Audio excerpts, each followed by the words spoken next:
Hello friends, welcome on ITI career. आज आपके लिए लाए हम आईटीआई पास अप्रेंटिसशिप, यानी जो आपका अंडर ट्रेनिंग में प्रोग्राम चलता है वो एनएमडीसी स्टील अप्रेंटिस रिक्रूटमेंट 2026।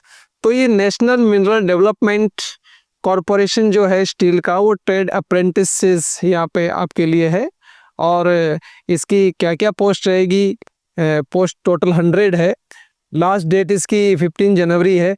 तो कैसे आपका प्रोसेस चलेगा, क्या क्या इसकी एलिजिबिलिटी है, क्या क्राइटेरिया रहने वाला है, कितना स्टाइपेंड मिलने वाला है, वो सारी डिटेल हम करेंगे। My self Shivraj Singh, let's start. ITI Career Job Alert and Preparation। तो एनएमडीसी स्टील लिमिटेड 2026 का नोटिफिकेशन आ गया है। और जो एनएसएल है हमारा, उसने 2026 के लिए ट्रेड अप्रेंटिस के 100 रिक्त पदों पर भर्ती के लिए अधिसूचना जारी की है। यह भर्ती कोपा, कंप्यूटर ऑपरेटर और जो प्रोग्रामिंग असिस्टेंट, जिसको हम कंप्यूटर सीधा लैंग्वेज में आईटीआई में कहते हैं, तो कोपा कंप्यूटर से संबंधित है, वेल्डर है, फिटर है और इलेक्ट्रीशियन ट्रेडों के लिए आयोजित की जा रही है। और इच्छुक और योग्य उम्मीदवार निर्धारित तिथियों तक वॉक इन इंटरव्यू, ध्यान रखना एग्जाम नहीं है, वॉक इन इंटरव्यू रहेगा, में शामिल हो सकते हैं। और उम्मीदवारों को सलाह दी जाती है कि वॉक इन से पहले शिक्षुता पोर्टल, कहाँ पे जाना है आपको, अप्रेंटिसशिप पोर्टल पर अपना पंजीकरण सुनिश्चित करना। पहले रजिस्ट्रेशन करना है, उसके बाद लॉगिन करना। वो मैं सारा डिटेल आपको बताऊंगा। और ज़्यादा डिटेल आप हमारी आईटीआई कैरियर पे जाके भी उसको डायरेक्ट कर सकते हैं। फिर भी इसके बारे में डिटेल फिर से हम पूरी कंप्लीट करेंगे। यहाँ पे भी मैं आपको कैसे लॉगिन कर सकते हैं, किस टाइप से कर सकते हो बताएंगे। तो ये हमारा ट्रेड अप्रेंटिसशिप जो है, इसमें ट्रेड का नाम है, देखो कोपा, यानी कंप्यूटर ऑपरेटर के लिए तो है 40 पदों की संख्या। वेल्डर है यहाँ पे 20 और मैकेनिकल यानी फिटर का पार्ट जो है वो है 20 पोस्ट है।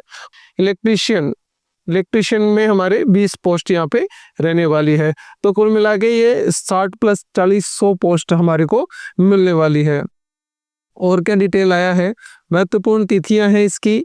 आवेदन प्रारंभ हो रहा है हमारा 12/1/2026, यानी 12 जनवरी से शुरू होगा। और अंतिम तिथि रहेगी 15/1, यानी आपको केवल 12, 13, 14, 15 4 दिन का टाइम मिलेगा। और उसमें गड़बड़ नहीं करना, तुरंत फॉर्म भरना। जब फॉर्म भर दोगे तभी तो प्रोसेस शुरू होगा। तो याद रखना, तारीख को 12 और 15 के बीच में भरा जा सकता है। इसका शुल्क क्या रहने वाला है, आपको जनरल, ओबीसी, एसटी, एससी कुछ भी नहीं देना आपको, 0। सब जगह क्या है, यहाँ पे 0 है, कोई पैसा आपको नहीं देना। और एडवर्टाइजमेंट के अंदर और डिटेल हम डिस्कस करेंगे। और इसमें है आयु सीमा क्या रहने वाली है, तो 15 जनवरी तक गिनती होगी। आपकी जो उम्र है उसकी 15 जनवरी, लेकिन विज्ञापन में अभी न्यूनतम आयु कुछ भी उल्लेख नहीं किया गया है, कुछ भी नहीं बताया है। और अधिकतम आयु के बारे में भी कोई उल्लेख नहीं किया गया है। और छूट तो जो होती है वो होगी, लेकिन आयु सीमा कोई डिटेल अभी उसमें दी नहीं गई है, जो ऑफिशियल हमारा एडवर्टाइजमेंट आया है। अब चयन प्रक्रिया क्या रहने वाली है, कैसे होगी चयन प्रक्रिया, इसको समझते हैं। उम्मीदवारों का चयन जरूरत के हिसाब से स्क्रीन टेस्ट या ट्रेड टेस्ट के आधार को किया जाएगा। स्क्रीन टेस्ट लेंगे, नॉर्मली जो आपसे जानकारी, जो आप जिस ट्रेड में जा रहे हैं उससे संबंधित जानकारी लेंगे। चयन दस्तावेजों के संतोषजनक वेरिफिकेशन पर निर्भर करेगा। जब आपका चयन हो भी गया, मान लो टेस्ट में आप पास हो गए, जो प्रैक्टिकल लिया जाएगा, तो आपके डॉक्यूमेंट्स का वेरिफिकेशन उसमें संतोषजनक होना जरूरी है। एसटी, एससी, ओबीसी का चयन अप्रेंटिसशिप नियम 1992 का जो नियम है उसके द्वारा सरकार ने जो तय कर रखा है कोटा, वो उसके अकॉर्डिंग किया जाएगा।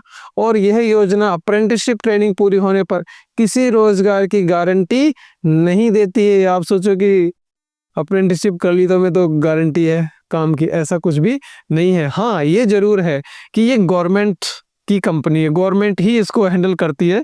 जो कंपनी का नाम है वो कंपनी का नाम ये, लेकिन सरकारी है नौकरी है पूरी, इस चीज़ का ध्यान रखना। और वेतनमान क्या रहने वाला है, अब यहाँ डीजीटी गाइडलाइन आप नेट पे जाके सर्च कर सकते हैं कि जो डायरेक्टर जनरल ऑफ ट्रेनिंग है, उसमें टाइम टू टाइम वो इवोल्यूशन होता रहता है, चेंजेस होता रहता है। स्टाइपेंड 8,500 से 12,500 तक के लगभग, कुछ 2025 में भी चेंज आया था। तो उसके अकॉर्डिंग आपको ये वेतनमान मिलने वाला अप्रेंटिसशिप में।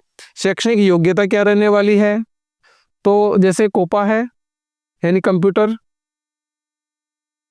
कंप्यूटर बेस्ड जो रहने वाला है, उसमें ITI ट्रेड सर्टिफिकेट आपके पास होना चाहिए, 1 ईयर का रेगुलर कोर्स होना चाहिए। दूसरा है वेल्डर, तो ITI में उसका वेल्डर का 1 साल का रेगुलर कोर्स आपके पास होना चाहिए। फिर है मैकेनिकल यानी फिटर, ये 2 साल का चाहिए आपको, 2 साल का रेगुलर सर्टिफिकेट आपके पास होना चाहिए। और इलेक्ट्रिकल में जो इलेक्ट्रीशियन है, वो भी ITI का सर्टिफिकेट आपके पास होना चाहिए, 2 साल का जो ये होता है, ये रेगुलर आपको ITI पास, कुल मिला के ITI पास चाहिए। आवेदन प्रक्रिया कैसे होगी, इच्छुक उम्मीदवार जो है वो अपनी ये जो वेबसाइट है nmdcsteel.nmdc.co.in पर जाकर ऑनलाइन आपको कैसे करना है, ऑनलाइन आवेदन आप कर सकते हैं। अब उसके बाद में हम बात करते हैं कि जो हमारे महत्वपूर्ण लिंक हम आपको दे रहे हैं, हमारी ITI website, ITI career website है, वहाँ पे भी जाके आप डायरेक्ट ये सब कर सकते हैं। कैसे करेंगे, जो मैं आपको डिटेल बता रहा हूँ कि अगर आपको ऑफिशियल नोटिफिकेशन जो है वो लेना है, तो आप डाउनलोड कर सकते हैं यहाँ पे हमारी वेबसाइट से भी, जो कि वही जाके खुलेगी। ऑनलाइन आवेदन लिंक जो है वो कैसे काम करता है वो मैं आपको बताऊंगा। ऑफिशियल वेबसाइट पे भी आप विजिट कर सकते हैं। टेलीग्राम चैनल से जुड़ेंगे और हमारे व्हाट्सएप चैनल से जुड़ेंगे तो डेफिनेटली आपको जो एडवांस नोटिफिकेशन जो भी आता, अप्रेंटिसशिप हो चाहे ITI से संबंधित जो भी है, वो आपको सामने नोटिफिकेशन मिलेगा। तो डेफिनेटली आप लाइक और शेयर और सब्सक्राइब जरूर करें हमारे इस चैनल को। और साथ में हम सीखते हैं ऑनलाइन आवेदन लिंक कैसे खुलेगा उसके बारे में। आप जैसे अप्लाई नाउ पे जाओगे तो ये कैंडिडेट लॉगिन रजिस्टर नाम आएगा यहाँ पे, और पहले आपको लॉगिन पे नहीं जाना, आपको रजिस्टर करना पड़ा, रजिस्टर एज कैंडिडेट, पहले रजिस्ट्रेशन होगा उसके बाद में। तो यहाँ पे लिखा है ITI स्टूडेंट और एंटर योर मोबाइल नंबर, तब आपको यहाँ पे इस जगह पे मोबाइल नंबर डालना है आपको। फिर मोबाइल नंबर के बाद में ईमेल ID आपको डालनी है, और ईमेल ID डालने के बाद दोबारा कंफर्म करने के लिए दोबारा से आपको डालना।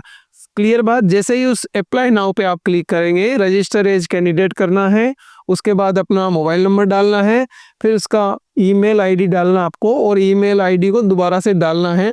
और दोबारा से डालने के बाद भी यहाँ पे कैप्चा लिखा होगा, उस कैप्चा को सेम एज लिखना, और फिर रजिस्टर पे क्लिक करेंगे आप। अब जैसे रजिस्टर पर क्लिक करेंगे, दोबारा जब वो पूरा कंप्लीट हो जाएगा, रजिस्टर हो जाएगा आपका, तब जाके वापस इस पे आना और लॉगिन एज कैंडिडेट पे करना। फिर पहले रजिस्ट्रेशन किया, फिर लॉगिन करना है। अब लॉगिन में आपको क्या चाहिए, केवल आपकी ईमेल ID चाहिए, जो पहले डाली थी वही ईमेल ID डालेंगे आप, और ये कैप्चा लिखेंगे, और यहाँ पे आप सबमिट कर देंगे। सबमिट करने के बाद में आपको मैसेज या मेल जो भी है वो आ जाएगा, और आपका रजिस्ट्रेशन कंप्लीट हो जाएगा। तो पहले रजिस्ट्रेशन करना जरूरी है, और रजिस्ट्रेशन के साथ साथ ही लॉगिन करके आप देख लें, तो आपको आपका नंबर मिल जाएगा, रजिस्ट्रेशन क्या रहेगा। तो इस प्रकार से पूरी प्रक्रिया आपको 12 से 15 तारीख के बीच में जनवरी में पूरी करनी है, तब जाके आप वहाँ पे कंप्लीट आप एप्लीकेट हो जाएंगे। डेफिनेटली आपका सिलेक्शन होगा।